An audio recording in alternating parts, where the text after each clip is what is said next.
AI-generated imagery has come on in leaps and bounds in just this last year alone. We've had DALL-E, Midjourney, DALL-E 2, and now Stable Diffusion, which is kind of an exciting one because it's a free program that you can just download to your PC and use as much as you like.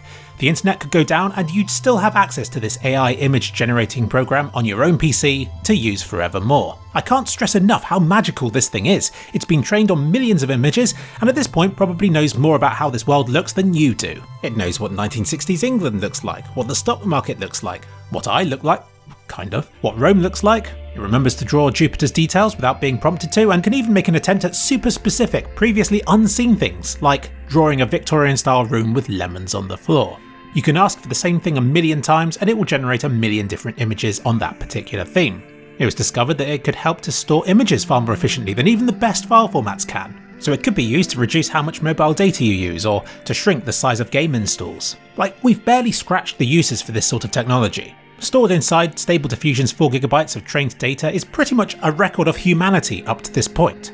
With this being a Counter-Strike channel, I'm going to try and make it about CSGO by interrogating this program and what it knows about the game, the community around it, and then I'll find ways in which it can serve us to help make Counter-Strike better. It's really unfortunate that, while AI image generation is progressing at breakneck speed, their ability to generate images of Counter-Strike has seemingly hit a wall. I don't know if it's because the game straddles too many generations, or if Dust 2's overwhelming success has muddied literally any image of the game that you try to generate, but AI simply cannot render nice looking images of this game. It's a shame because searching for a newer game with a more unique visual style like Fortnite yielded very strong results, which were immediately recognisable as being that game.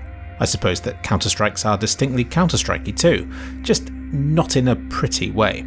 So no, AI-generated images of CSGO just look bleak, or dull, or downright silly. It's the flaws. The architecture can look very Counter-Strikey, it can even look good, but the ground in the image is always this dull, entirely flat sort of thing with no interesting junk sprawled about it or anything like that. I focused my efforts on trying to get it to draw D'Inferno's banana section of the map, but it just sprinkled bananas on the ground, or on the wall, or on the gun model itself. Anything but to show me the banana region of the map. Same with Dust 2, but without the bananas, so it wasn't even fun. So I'm keeping this part of the video very short because, trust me, it's depressing how little this program knows about Counter-Strike's maps. Character models were slightly better. Typing in Elite Crew CSGO came up with a diverse array of Counter-Strikey looking character models and, surprisingly, even environments. But it was still too abstract and random to be impressive, especially when compared with what else I know this program is capable of generating. When it comes to Counter-Strike, by the time you've described the scene enough to be somewhere you know from the game, it's typically forgotten about the CSGO bit of the prompt and just goes and produces a nice looking image of the jungle, or bright blue gas mask wearing men, or guys in green jumpsuits in a vaguely Middle Eastern setting. But one thing it does always remember to add are the guns. Turns out that AI loves guns. It doesn't even know that they are guns. Yet it still manages to design some impressive looking weapons, and it puts them in the bottom right hand corner of the screen, complete with a 3D perspective and sometimes even with a scope of some kind. This one here could almost be the UMP-45, but on the whole I was disappointed. While it not being able to draw images of CSGO may sound like a major inconvenience for this video, which is about using AI to draw images of CSGO, it's not as much of a problem as you might think, because now we will investigate how this AI could benefit you, and other people involved in the Counter-Strike scene. As a player of CSGO, you stand to benefit the least from this image generation technology, but you could still use it to generate a cool looking profile picture, or that poster of Pasha Biceps picking up that tree that you've always wanted. Really, the sky's the limit. You can generate a picture about literally anything, apart from Counter-Strike maps it seems, and this level of freedom made my mind go completely blank, and I couldn't think of anything to show as an example. Like, where do you even begin? What if you're so attention deprived that you want to pretend you're a beautiful woman? It's sad to see that these results are also scantily clad. It says a thing or two about today's society, doesn't it? So let's search for handsome man to level the playing field. See? They're all wearing more clothes. It isn't fair, is it? And they're all white. So, totally in the name of fairness, I also got it to generate topless pictures of handsome black men. Purely in the name of science, of course. Much better. With justice restored to the universe, let's investigate other sorts of profile pictures. Say you're a hacker and you're looking to update your profile picture to a new anime character. Stable Diffusion can do that for you. And now let's experiment with cute innocent little anthropomorphic dog profile pictures that I see everywhere. And it's here that Stable Diffusion comes into its own. Its outputs can be variable in their quality, so it's great that the program is completely free so that you can churn out picture after picture after picture after picture until you find one that looks like you want it to. You can even change its style by typing something like cartoon at the end of the prompt. Like I said, The sky's the limit, and I've utterly squandered that freedom by wallowing in filth. Oh, I know, let's get it to draw me. This is as good an opportunity as I'm ever going to get to rant about this. From time to time over on Twitter I get linked to a picture of somebody that people think looks like me, and without fail it doesn't look like me. And right now it's always Sebastian Vettel. Yes, big lips, ginger beard, white male, I get it. But the first impression I get from these pictures is completely wrong. Unlike this person who I was linked to 15 years ago and who I still think really does look like me. A younger version of me now, but yeah, my point is Stable Diffusion's renditions of me aren't familiar enough to trigger that uncomfortable response I get from seeing somebody who actually looks like me. They are, at best, pound shop versions of myself, and at worst they're foreign. But it's not just me. If I showed you these pictures, I don't think you'd immediately say they were of the War Owl. They're meant to be, but they're clearly not. Trying to generate portraits of pro CSGO players like Simple and Dupree, it just didn't work. Though if I'm honest, I was expecting something worse from a request like Simple CSGO player profile picture. And this is apparently get right. Compared with those, Olafmeister's images are a work of art. Yet I think it still falls into the same realm as my own profile pictures, where it gets the broad strokes, like a white, hipstery male with a ginger beard, but it fails to get all the little touches that make Olafmeister so special. As the people get more famous, their faces are generated better, presumably because the algorithm found more examples of these people to train itself on. These look kind of like PewDiePie, for instance, though not always in a flattering way. The most satisfying results I had were with putting celebrities into famous movies. I found these to be very well visualised and it successfully integrated whoever I wanted into them, often in surprising or refreshingly imaginative ways. But I know that generating real people with AI is a very controversial topic. Right now it's brushed off by mainstream media as being a novelty, but it could be that in a few years' time what I'm doing in this video could even be considered criminal.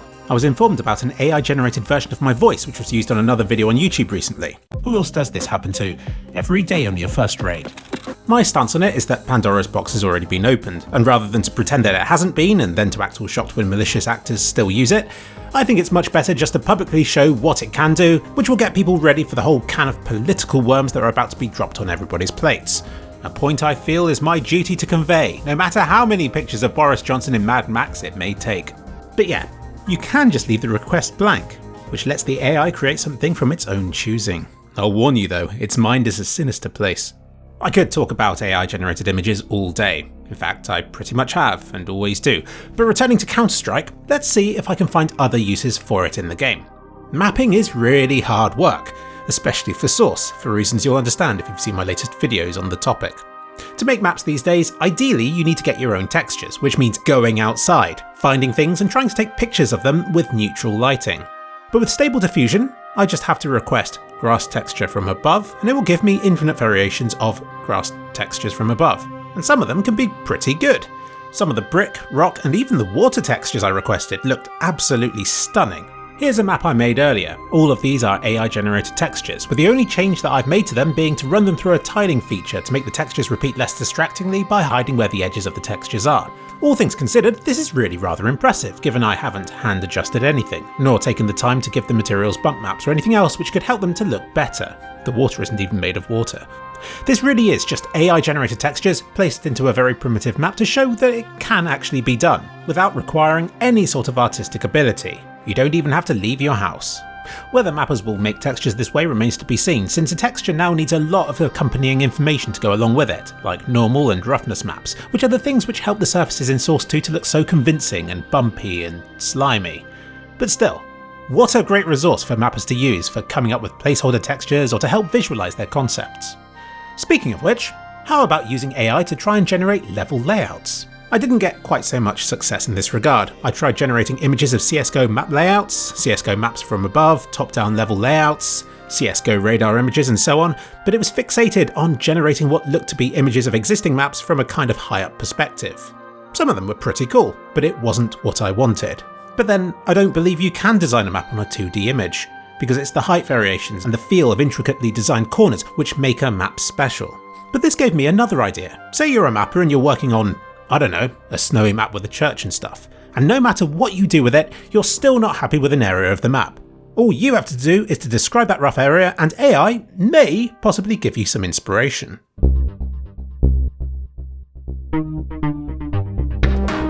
As you can see, I generated a few examples from this. Most looked really pretty, with dramatic sunsets and looming church structures. but very few had what I would consider to be valid ideas for Counter-Strike levels. But that's the beauty of this program. If you're not happy with it, you can just keep generating more until you are. And more and more and more. Because why not? It's a free country, and if I want to spend my whole day generating countless images of snowy graveyards, then you can't stop me. And of course after this I realised a different prompt could have done it better. But that's part of the journey, isn't it? Just be sure to experiment with different prompts with different amounts of input before you commit to generating hundreds of images of something. I could go on and try to think up new use cases. I haven't even touched weapon skin designs, but I feel like it would be very similar to AI's usage in mapping. AI is great on the brief overview level, and at a very specific level, but the bit in the middle is still best left to human intuition. For instance, say you're starting out on a new map or weapon skin, and you need some inspiration or something to point your ideas in the right direction. Say I want to make a blue translucent looking weapon skin, and need to quickly see how that might look in practice. AI's great for that. Just ask it to reel off 20 prompts and one of them may be a great starting point for you to build on further. But leave the specifics to yourself to decide. Say I have an idea for a map set in an asbestos mine. How could that look? AI generated imagery might help to set the lighting, the style, or the general feel of it. In this case it suggested that it could be set outside, or in a more structured setting than I was imagining. I was picturing the sort of mine found in Morrowind, so using the AI program gave me new variations on my idea to consider. You could then use AI to generate placeholder textures or materials, or simply to stand in until later in development when they could be swapped out for more suitable ones. Here are some blue plasticky textures with minor scratches, which could at some scale be applied to a weapon model. AI is new, scary and already very powerful, but some parts of the process are still best left to the human imagination. But the winners of tomorrow will be the ones who find ways to augment their work with AI generated content, and who know how best to bend it to their will. Because the technology is only going to get better, and you can ignore it all you like. You can argue it isn't real art, but that isn't going to stop your entry from being beaten by one that's been, at least partially, AI generated. It's coming for all of us, creeping into every aspect of our lives. There's no escape.